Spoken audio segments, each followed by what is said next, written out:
At Arizona State University, we're bringing world-class education from our globally acclaimed faculty to you.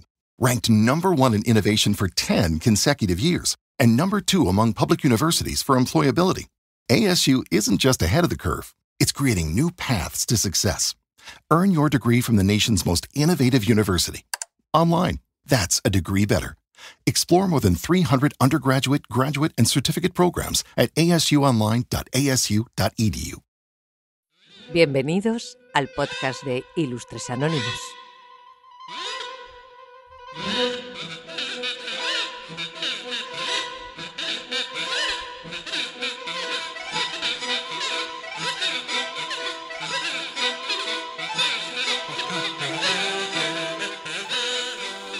Hay un momento exacto, preciso, matemático, las 12:33 del mediodía. El sol brillaba en casi toda España, la gente comía, trabajaba, bostezaba en alguna reunión por Teams o miraba el móvil disimuladamente bajo la mesa de una cafetería, de un bar. Y entonces todo se apagó, literalmente. Se fue la luz. Un apagón a la antigua, de esos que parecen sacados de una España en blanco y negro, cuando el horno no tenía reloj y la televisión era una caja gorda y terca. Pero no, fue esta semana, en 2025, y en toda España, o casi, menos las islas y Ceuta y Melilla. Durante minutos, o para algunos horas interminables, la realidad se volvió silenciosa. Las neveras dejaron de zumbar, los semáforos se rindieron, los routers murieron con dignidad y lo peor, las máquinas de café de casa, de la oficina, dejaron de funcionar. La gente salió a la calle, como en esas películas donde el mundo se detiene y la humanidad tiene que enfrentarse al misterio. Algunos miraban al cielo, por si acaso, otros miraban a sus móviles, esperando una señal que no llegaba, literalmente sin señal.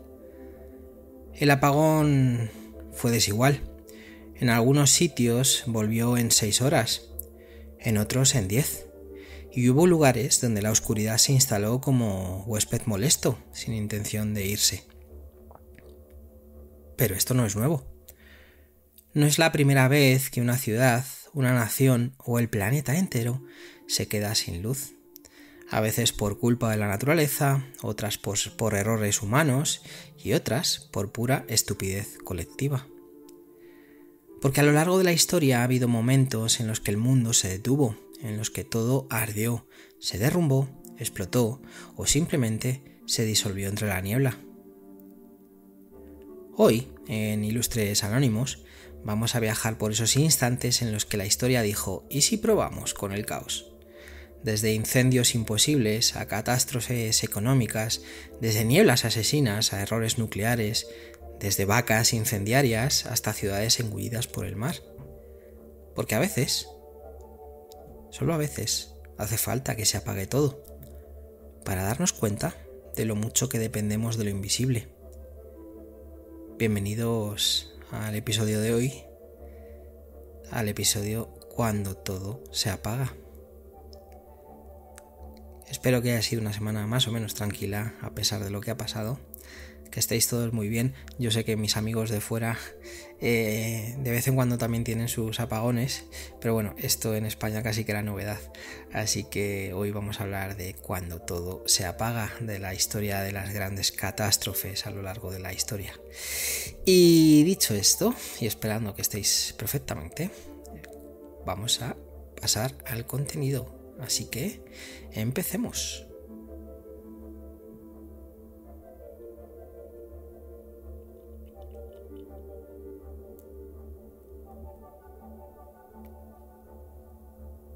Todo empezó con una vaca, o eso cuenta la leyenda. La noche del 8 de octubre de 1871, en un humilde establo de Chicago, la vaca de la señora O'Leary, sí, ojo, tiene nombre y apellido, decidió darle una patada a un farol de aceite, un establo de madera y una ciudad entera hecha básicamente de cerillas. En cuestión de minutos, el fuego se alzó como si tuviera prisa, y la ciudad no tenía cómo frenarlo. Chicago entonces era una urbe joven, ambiciosa y absurdamente inflamable. Las calles, las casas, incluso algunas aceras, todo era de madera. Hasta los tejados llevaban alquitrán, por si a alguien le parecía que la madera sola no era suficiente para arder bien. Durante 3 días, las llamas devoraron la ciudad como si se tratara de un banquete. Más de 17.000 edificios desaparecieron. Casi 100.000 personas, que vendría a ser una tercera parte de la población, se quedaron sin hogar. Y murieron unas 300 personas, aunque como siempre en estos casos, las cifras bailan. Las cifras bailan como el fuego. Y aún así, lo más sorprendente no fue la destrucción, fue la reinvención. Porque cuando las llamas se apagaron y quedó solo la ceniza, Chicago decidió levantarse, pero no igual, mejor. El incendio se convirtió en excusa y oportunidad. Arquitectos, urbanistas, empresarios, todos vieron una página en blanco donde escribir una nueva ciudad. Chicago renació con acero, rascacielos y un plan urbanístico que la convirtió en símbolo de modernidad. Lo que era un desastre se transformó en motor de cambio. Y sí, lo de la vaca probablemente es falso. Años después se supo que esa historia fue inventada por un periodista para darle color al relato. Pero da igual, a la historia le gusta el drama, y una vaca pirómana tiene mucho más encanto que un cigarro mal apagado. Así que ahí lo tienes. Una ciudad que ardió como una antorcha y que salió de sus propias cenizas con más fuerza. Porque hay catástrofes que destruyen, sí, pero también hay otras que despiertan. El fuego de Chicago nos enseñó que una ciudad puede arder y renacer, pero no todas las catástrofes llegan con llamas y estruendo. Algunas se deslizan en silencio, como un asesino elegante con guantes de humo. A veces, lo que mata no es lo que ves, sino lo que no ves. Y si no, que se lo pregunten a los londinenses que en 1952 se despertaron envueltos en una nube que parecía sacada de una novela de Dickens, pero escrita por Stephen King. Porque lo que cubrió Londres aquella semana de diciembre no era niebla, era muerte en suspensión. Y es que Londres está acostumbrada a la niebla. Forma parte del decorado, como los paraguas, los taxis negros o los crímenes de Agatha Christie. Pero en diciembre de 1952 lo que cayó sobre la ciudad no era niebla, era otra cosa. El 5 de diciembre, una densa masa amarillenta cubrió la capital británica. Era espesa, pegajosa, tenía olor a carbón y no se movía. Durante 5 días, Londres se convirtió en una ciudad atrapada en una nube tóxica, como si alguien hubiera derramado alquitrán en el aire. No se veía a más de 1 metro. Los conductores abandonaban los coches en medio de la calle. Los autobuses avanzaban a paso de tortuga, guiados por voluntarios que caminaban delante con linternas. Las funciones de teatro se suspendieron porque el público no veía el escenario, y en los hospitales los pulmones empezaron a fallar. Aquello no era niebla, era el resultado de una receta letal. Frío intenso, más calefacciones de carbón a toda máquina, más fábricas escupiendo humo, más una inversión térmica que atrapó todo ese aire sucio sobre la ciudad. Durante días, los londinenses respiraron literalmente veneno. Las autoridades minimizaron el asunto. Se hablaba de smog, una palabra simpática mezcla de smoke and fog, como si fuera una anécdota. Pero cuando la niebla se disipó, el balance fue brutal. Y lo fue. 12.000 muertos. La mayoría ancianos, niños y personas con problemas respiratorios. Durante años se ocultaron o minimizaron los datos, pero aquella catástrofe silenciosa marcó un antes y un después. El gobierno británico se vio obligado a legislar y en 1956 se aprobó la Ley de Aire Limpio. Fue la primera gran ley ambiental moderna, una de esas cosas buenas que, como tantas veces, nació del desastre. Hoy, si visitas Londres, y os recomiendo que vayáis, probablemente habrá nubes, puede que llueva, seguramente lloverá, pero es poco probable que una niebla te mate lentamente. Y eso, aunque no lo parezca, también es un progreso. Porque a veces el enemigo no grita, ni arde, ni estalla. A veces simplemente flota. La niebla de Londres asfixiaba lentamente. Nadie sabía que estaba en peligro, hasta que ya era demasiado tarde. Y eso tiene algo en común con otra catástrofe, quizás la más famosa del siglo XX. El día que el dinero desapareció. Porque en 1929 no hubo fuego, no hubo explosión, no hubo sangre. Solo números bajando en un panel y miles de vidas cayendo con ellos.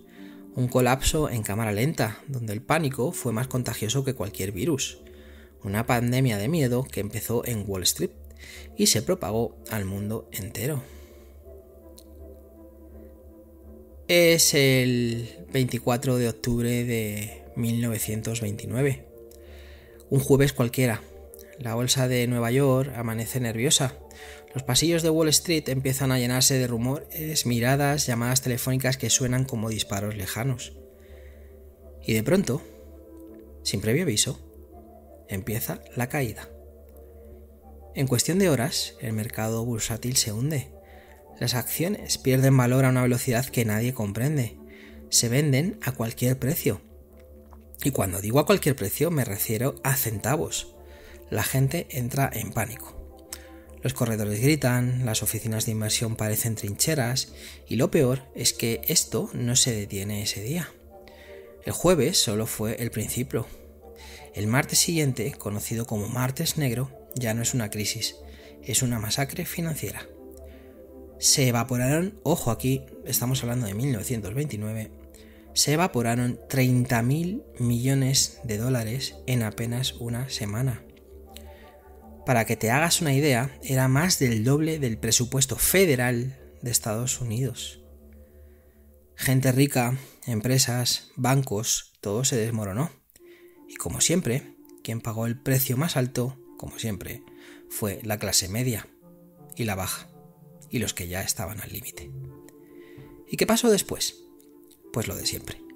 Miseria, desempleo, suicidios. La imagen icónica es la de hombres encorbatados lanzándose por las ventanas, aunque esa parte está más en la mitología popular que en las estadísticas. Lo cierto es que millones de personas perdieron su trabajo, su casa, su dignidad. Y la Gran Depresión duró más de una década. ¿Qué lección sacamos de esto? Que la economía no es un sistema frío de números, es un edificio emocional. Un castillo de cartas construido con confianza, y cuando esa confianza se rompe, no hay red de seguridad. Y lo más irónico de todo, es que muchos no sabían que estaban en una burbuja. Creían que estaban en la era del progreso, de los sueños, hasta que la bolsa se convirtió en pesadilla. Una lección que, por cierto, parece que tenemos que reaprender, pues cada cierto tiempo. El crack del 29 nos enseñó que la economía puede colapsar sin disparar una sola bala, pero hay veces que en las catástrofes no vienen solo de Wall Street, sino de un lugar mucho más físico, más tóxico, más mortal. A veces no basta con que los engranajes de un sistema fallen. A veces lo que se rompe no es una tubería, y lo que sale de ahí no es una cifra en rojo, es gas venenoso. Porque en 1984, en una ciudad de la India llamada Bhopal, el mundo descubrió, de la peor manera posible, que la industria química no perdona los errores.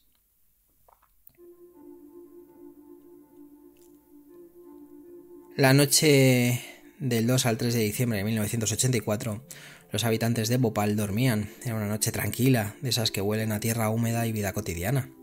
Pero a las 12:30 de la madrugada empezó la pesadilla. En una planta de pesticidas propiedad de Union Carbide, una multinacional estadounidense, algo salió muy mal. Muy, muy mal. Un tanque de isocianato de metilo, un compuesto que es altamente tóxico, sufrió un escape masivo. La seguridad era pésima, los sistemas de emergencia estaban desactivados o simplemente averiados, y la nube de gas salió como un espectro blanco que flotó sobre la ciudad. En cuestión de minutos, miles de personas empezaron a toser, a vomitar, a quedarse ciegas, a morir. Nadie sabía qué estaba pasando, solo sabían que el aire mataba.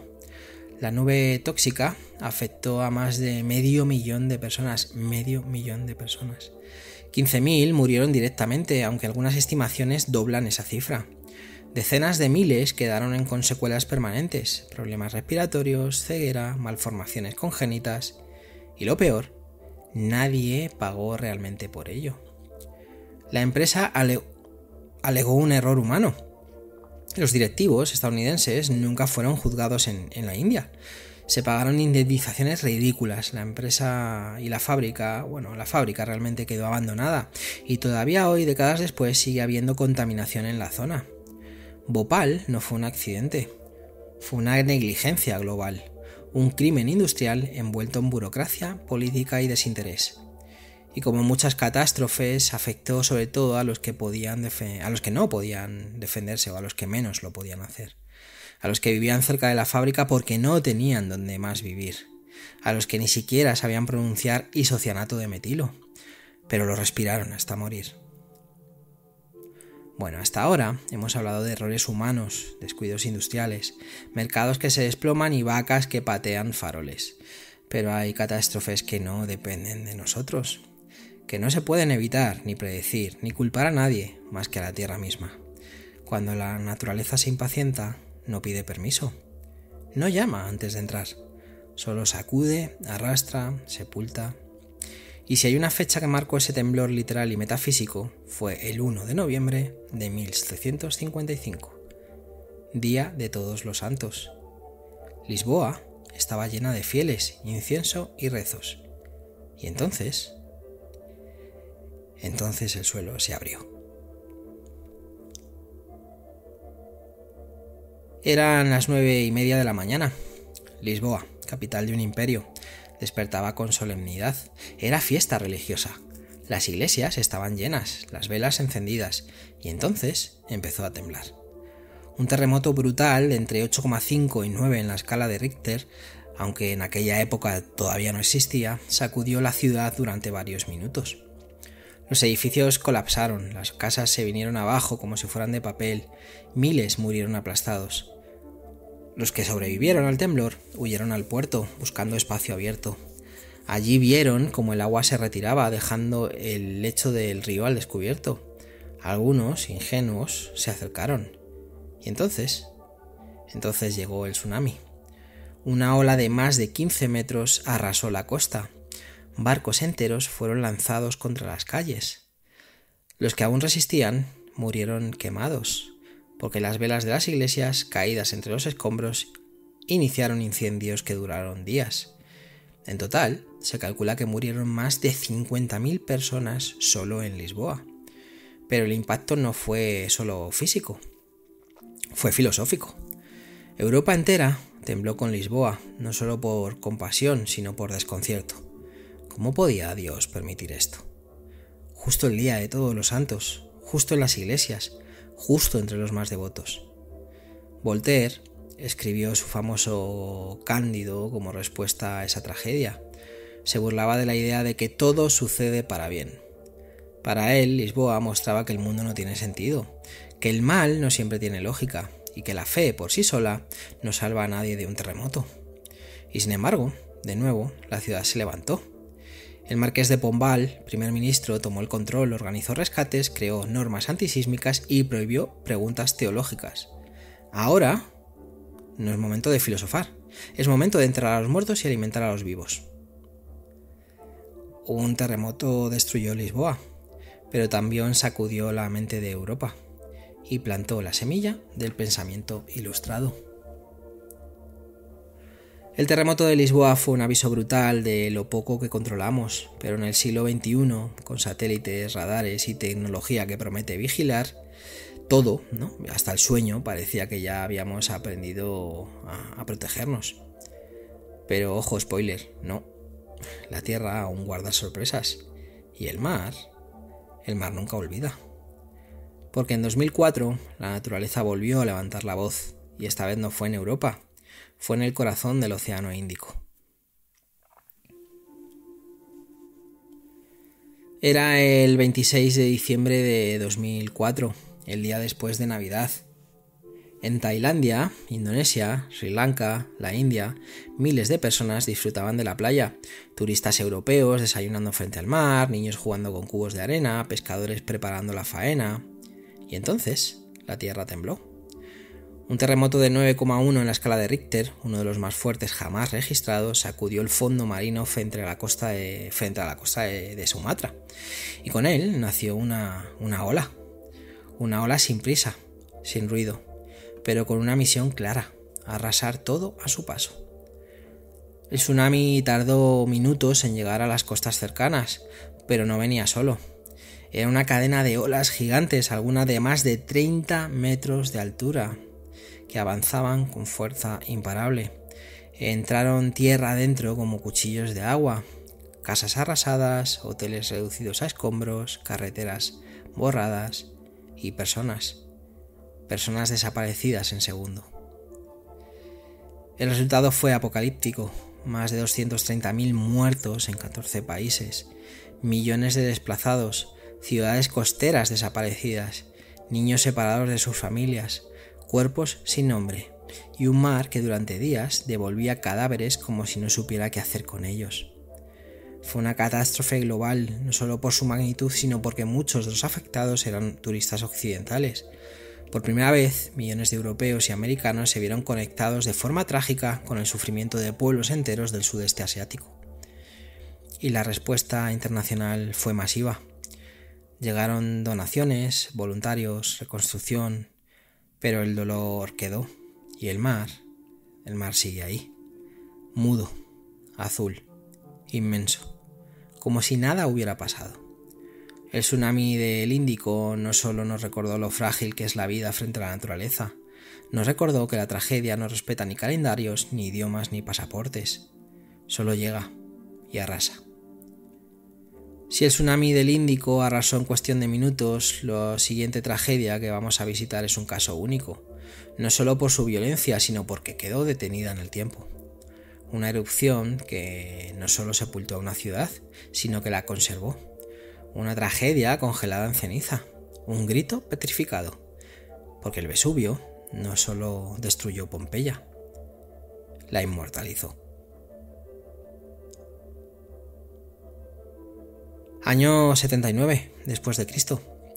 Pompeya es una ciudad romana próspera, con casas elegantes, baños termales, grafitis en las paredes y burdeles con menú ilustrado. Una ciudad viva, ruido, vino, comercio, política, y al fondo una montaña verde, tranquila, el Vesubio. Una montaña que por entonces no parecía peligrosa. Nadie la llamaba volcán, es que ni sabían que lo era. Y entonces, el 24 de agosto, aunque algunos estudios modernos ya creen que fue en otoño, el Vesubio explotó. Una columna de fuego, humo y piedra alcanzó más de 30 kilómetros de altura. Ojo, 30 kilómetros de altura. Durante horas llovieron cenizas, rocas al rojo vivo y gases tóxicos. La ciudad quedó cubierta en tinieblas. Muchos intentaron huir, otros se encerraron en sus casas. Nadie exactamente sabía qué pasaba, hasta que llegó el momento final, una nube ardiente, lo que hoy venimos a llamar una corriente piroclástica. Descendió del volcán a más de 100 km por hora, y ahí todo se acabó. Pero lo sorprendente es que todo quedó tal como estaba. Las cenizas sellaron la ciudad como una cápsula del tiempo. Siglos después, cuando se descubrió, fue como abrir una puerta al pasado. Mesas con pan a medio comer, pinturas eróticas intactas y, lo más impactante, cuerpos fosilizados en su última postura. Un perro retorcido, una madre abrazando a su hijo, una pareja cogida de la mano. El gesto exacto que tenían cuando la muerte los alcanzó. Pompeya se convirtió en una ventana al pasado, no solo a cómo vivían, sino a cómo morían. Y aunque el Vesubio sigue ahí, dormido, nadie en Nápoles lo mira con demasiada tranquilidad, porque si algo nos enseñan estas catástrofes es que la historia no se repite, pero rima. Bueno, pues hasta ahora hemos visto lo que ocurre cuando el mundo natural decide salirse del guión. Pero hay tragedias que no vienen del cielo, ni del mar, ni del subsuelo. Hay catástrofes que fabricamos con nuestras propias manos, en nombre del progreso, de la ciencia, de la eficiencia y a veces del orgullo. Porque a veces el monstruo no es un volcán, es una central nuclear. Y la explosión no viene de la Tierra, sino del error humano.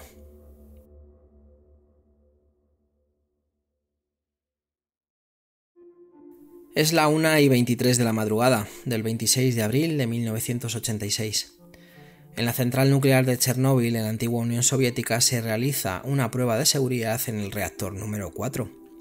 Una prueba, dicho sea de paso, que no se debía hacer de noche, ni sin el personal adecuado, ni con los sistemas de emergencia desactivados, pero aún así, incluso con todo eso, se hizo.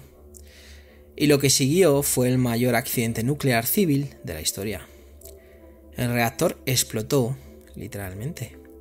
Una tapa de 1000 toneladas voló por los aires. Material radioactivo se esparció por el cielo ucraniano.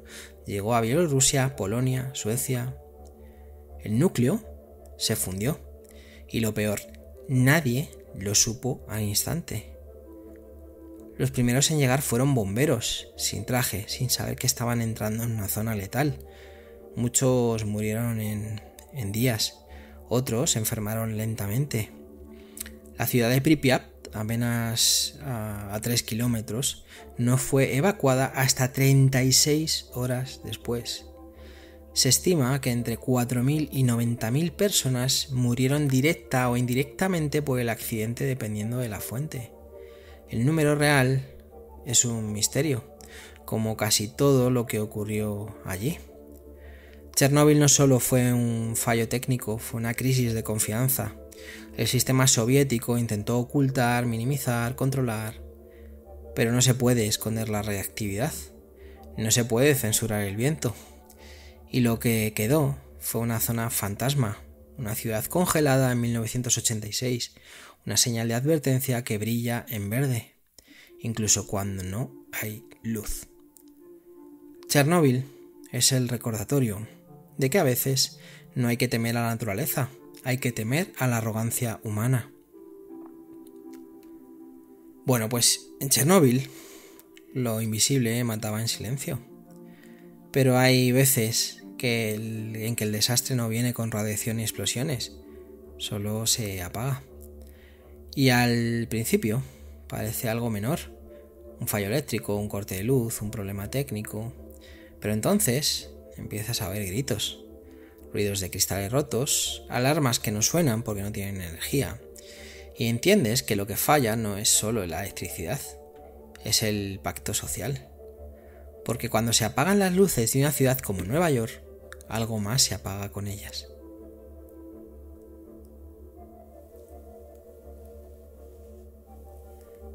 Es la noche del 13 de julio de 1977. Nueva York ya venía mal.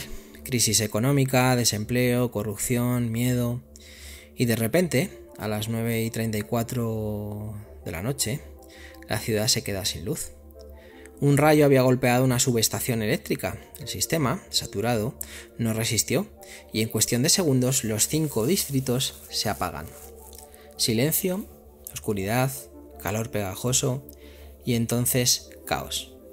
No fue como el apagón de 1965, donde la gente cantó a la luz de las velas y ayudó a desconocidos. Esto fue distinto. La ciudad explotó en desesperación. En menos de 24 horas hubo más de 1.600 incendios, 1.000 comercios saqueados y 3.700 arrestos.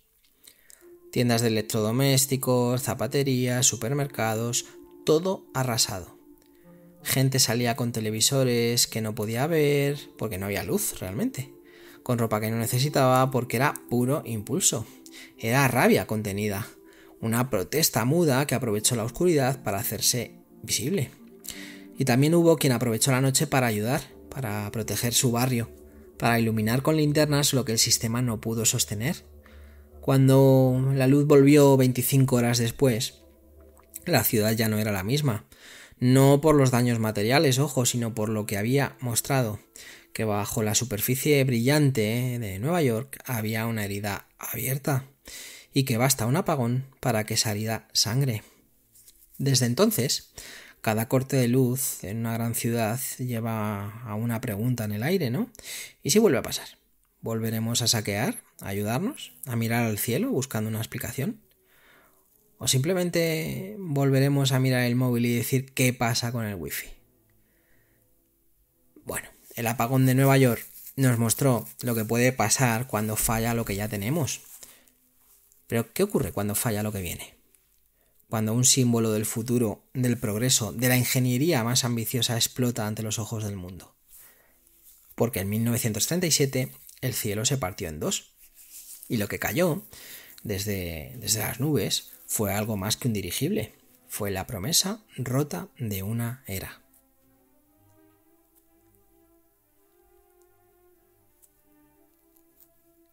El 6 de mayo de 1937, el mundo asistía con fascinación a la llegada del LZ-129 Hindenburg, un dirigible alemán gigante, elegante e imponente. El orgullo de la aviación alemana. Un Zeppelin de 245 metros de largo, más que 2 aviones comerciales actuales juntos. Capaz de cruzar el Atlántico con pasajeros de lujo. Un crucero del cielo, básicamente. Ese día se disponía a aterrizar en Lakehurst, en Nueva Jersey, tras un vuelo tranquilo desde Frankfurt. Había periodistas, cámaras, público expectante. Era un espectáculo. Y entonces, en menos de medio minuto, todo cambió. Una chuspa, nadie sabe si fue estática, si fue un cable o simple fatalidad, provocó que el hidrógeno del dirigible se incendiara. Una bola de fuego devoró la nave en 34 segundos. Ojo con el tamaño que tenía, 245 metros de largo. Las imágenes recorrieron el mundo y la voz del locutor Herbert Morrison, transmitiendo en directo, se volvió leyenda. Oh, the humanity. Murieron 36 personas, incluidos pasajeros y miembros de la tripulación, y con ello murió la era de los dirigibles.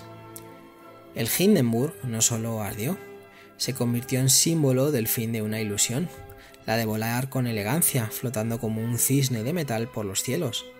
A partir de entonces, los aviones tomarían el relevo, más rápidos, más seguros, menos poéticos. Y ese instante, el fuego, el grito, el coloso cayendo en llamas, quedó grabado en la memoria colectiva. Como si la historia nos dijera, puedes mirar al cielo, pero no confíes demasiado en él.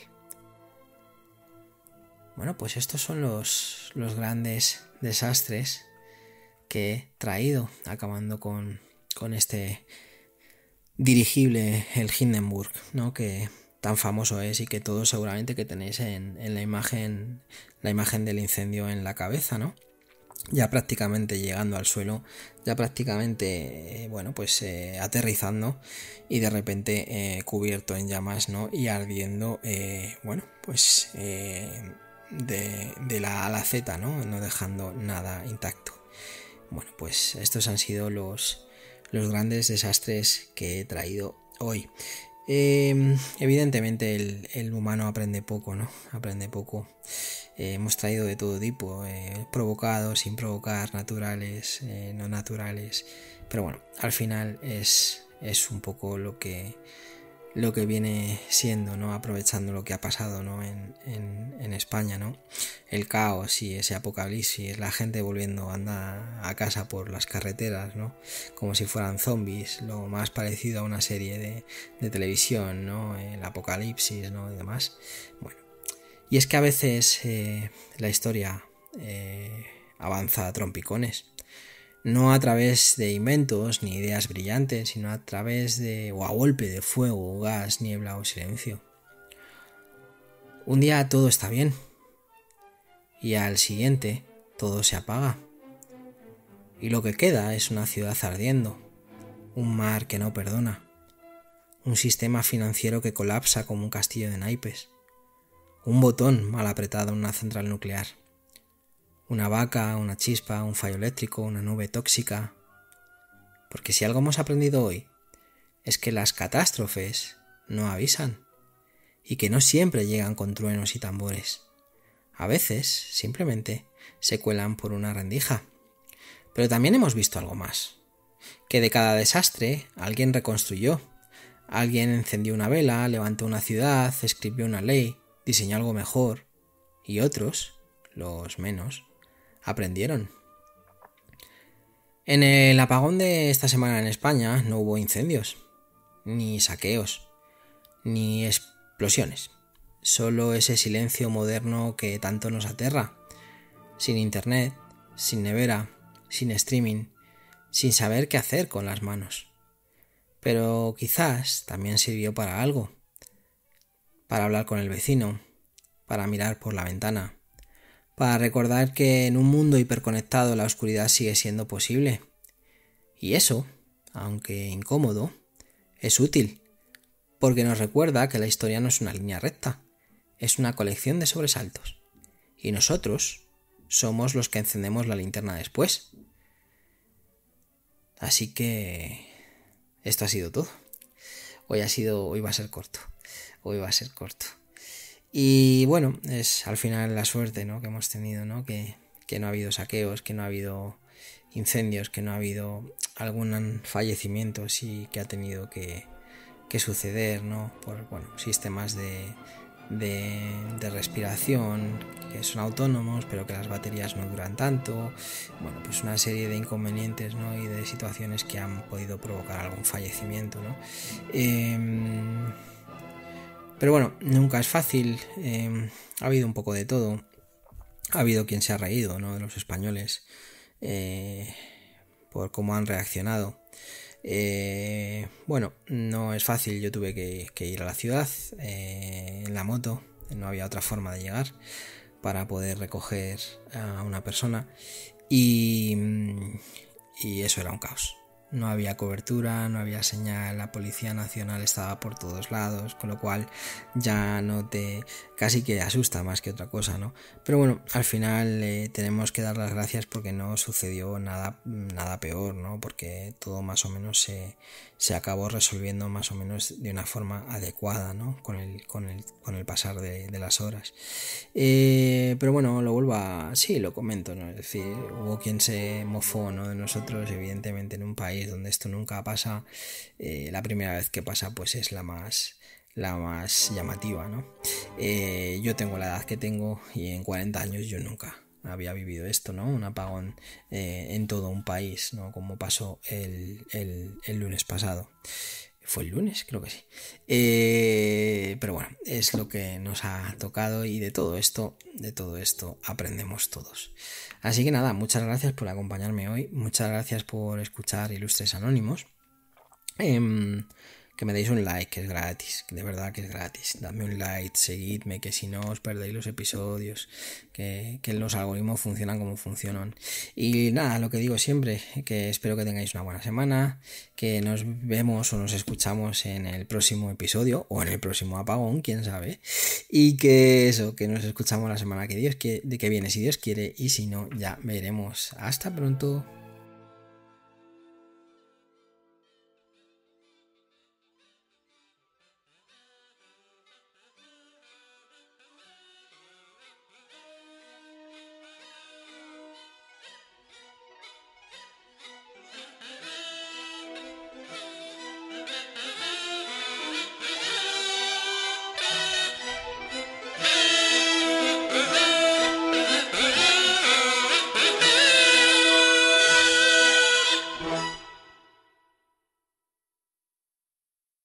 La aventura tiene un nuevo nombre, Nissan Rogue Rock Creek.